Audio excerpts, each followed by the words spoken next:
הוא יחזור בתשובה. יום יבוא והיהודי הזה יהיה קרוב לקדוש ברוך הוא. יופי, זה תקווה יפה, אבל בינתיים מה? חושך, בינתיים מה? קשה, בינתיים יש גלות. זה צורה אחת להסתכל. זה גם אופטימי, אבל זה תקווה, לא יותר מתקווה. תקווה אמיתית, תקווה שבטוח תתקיים, הכל טוב ויפה, אבל זה דבר עתידני שעוד לא יתרחש. אבל אם אני מסתכל על יהודי שלא שומר תורה ומצוות, אני אומר, היהודי הזה הוא כבר שומר תורה ומצוות. הוא כבר דתי. הוא לא נמצא בגלות. מה שמוטל עליי זה רק לגלות את האמת הזאת שאני מאמין בה. אם אני מסתכל על כל הגלות העכשווית, שהיא בעצם דמיון, היא לא דבר אמיתי כל הגלות. כי רגע גאולת מצרים היה הרגע שכבר כלל את כל שלמות הגאולה האמיתית והשלמה, ומעכשיו ולהבא זה רק תהליכי התגלות של מציאות שכבר ישנה. אז הרבה יותר קל לעבור את כל חשקת הגלות. הלאה ממשיך הרבי. ידוע גם כן שכל המניעות והעיכובים שיש על תורה ומצוות הם לא מציאות אמיתית. כשיהודי עומד בתוקף, הוא רואה שהכל בלוף ושום דבר לא יפריע לו. וזה רק היה הלם והסתר בכדי לגלות כוחות נעלמים ונסתרים יותר שחבויים בנשמתך. אז אם כך הרבה יותר מזה, לא רק שהניסיונות הם לא מציאות אמיתית, כי הם נועדו לגלות כוחות נסתרים שבנשמתך. הם לא נועדו להפריע לך אלא לעזור לך. הרבה יותר מזה, אין בכלל ניסיונות. זה לא שיש דבר אמיתי שנועד לגלות את הכוחות הנעלמים שבנשמתך. אין בכלל ניסיונות. כי כל הגאולה האמיתית והשלמה כבר ישנה כבר עכשיו. וכשיודעים שזה רק דמיון, שאין בכלל מציאות לגמרי של העלם והסתר, אז הולכים עם תוקף הרבה יותר גדול, לא מתפעלים, לא מתרגשים. זה כמו שאמרו לך, תשמע, האנשים האלה שאתה רואה על הקיר זה סרט, זה לא אמיתי. וזה האמת של כל הניסיונות. אין בזה שום דבר של אמת. יש עוד דבר מעניין בפרשה שלנו. זה הכל בלוף. יש 500 מיליון ערבים מסביב. יש יותר מ-500 מיליון ערבים מסביב. אבל כולם כבר עבדים שלך. מה הפירוש כולם עבדים שלך? הנה, תראה כמה יהודים היום מתעוררים לחזור בתשובה בזכות אותם ערבים. תראה כמה אנשים היום מתחילים יותר לחשוב על הקדוש ברוך הוא בזכות אותם ערבים. אז הנה הם כבר עבדים שלך, הם משרתים ומקרבים אותך לקדוש ברוך הוא. אבל קודם כל אנחנו צריכים פה את הקטע של אמונה. דבר ראשון אמונה. אמונה שאין העלמות והסתרים. וכשיהודי יודע את זה והוא בשמחה אמיתית, אז הוא גם רואה את זה.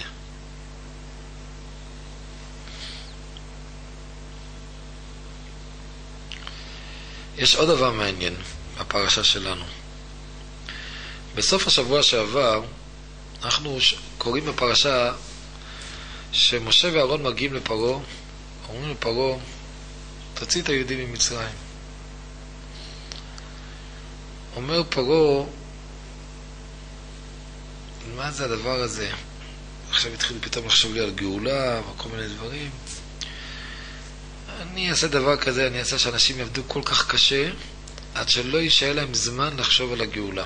תכבד העבודה על האנשים ואל יישו בדברי שקר. אגב, דבר מעניין, אני אומר את זה בסוגריים, אבל דבר מאוד מעניין.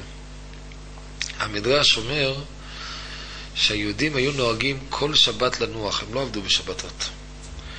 מה הם היו עושים בשבת? היה להם מגילות של גאולה, כמו דבר מלכות. שיחות, שכל השיחות נסבו אודות רק נושא אחד, שעוד מעט הולכת לבוא גאולה. והם היו משתעשעים בזה כל השבת. כך אומר המדרש. מדרש תנחומה על הפרשה. הם היו כל השבת לומדים ומשתעשעים אודות נחמת הגאולה. אמר פרעה, תכבד העבודה על האנשים ואל ישעו בדברי שקר. אנחנו נעמיס עליהם כל כך הרבה עבודות ביום חול, שבשבת לא יהיה להם כוח ללמוד, הם ילכו לישון.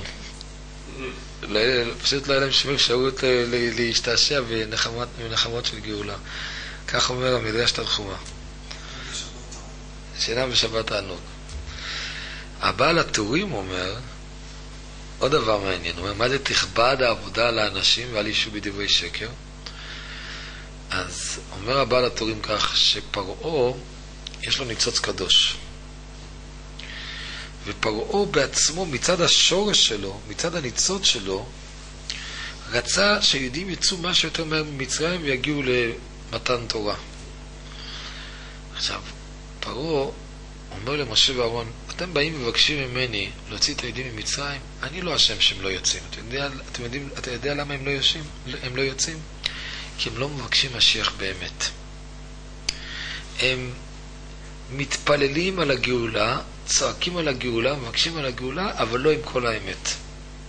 ישעו מלשון ולקין ואל מנחתו,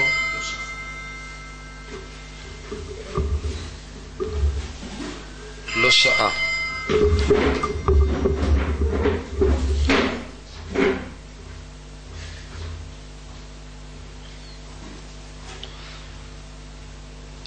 ומה הפירוש ולקין ואל מנחתו לא שעה? מלשון תפילה, פנייה. תכבד העבודה על האנשים ואל ישעו בדברי שקר. מה זאת אומרת תכבד העבודה על האנשים ואל ישעו בדברי שקר? עכשיו הם מתפללים, אבל לא באמת, הם מתפללים בשקר. אבל אם יהיה להם קשה, אם יהיה להם סבל בגלות, אז הם יתפללו באמת. תכבד העבודה על האנשים ואל ישעו בדברי שקר. תכבד העבודה על האנשים, ואז הם יתפללו מתוך אמת פנימית על הגאולה, ולא שמצד אחד יתפללו וליבם בל אימם. אין עבודה אלא תפילה. אבל זה דרך אגב. בואו נחזור לסיפור של הפרשה.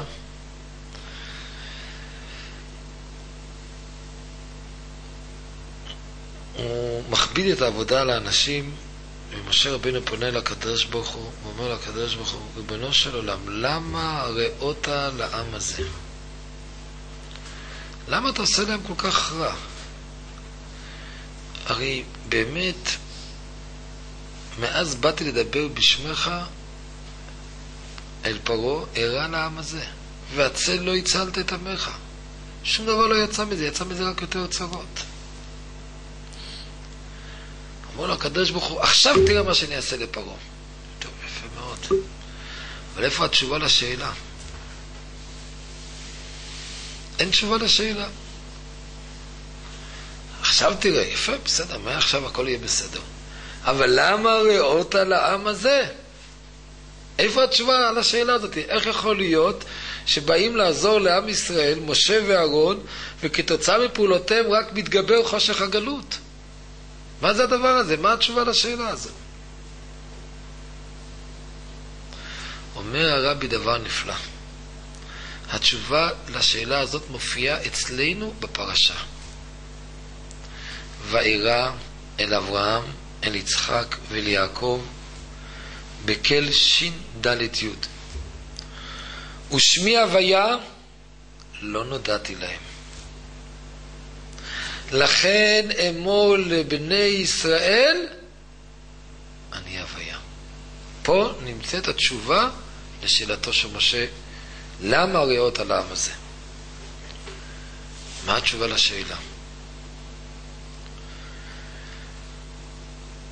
אז ניתן הקדמה קצרה.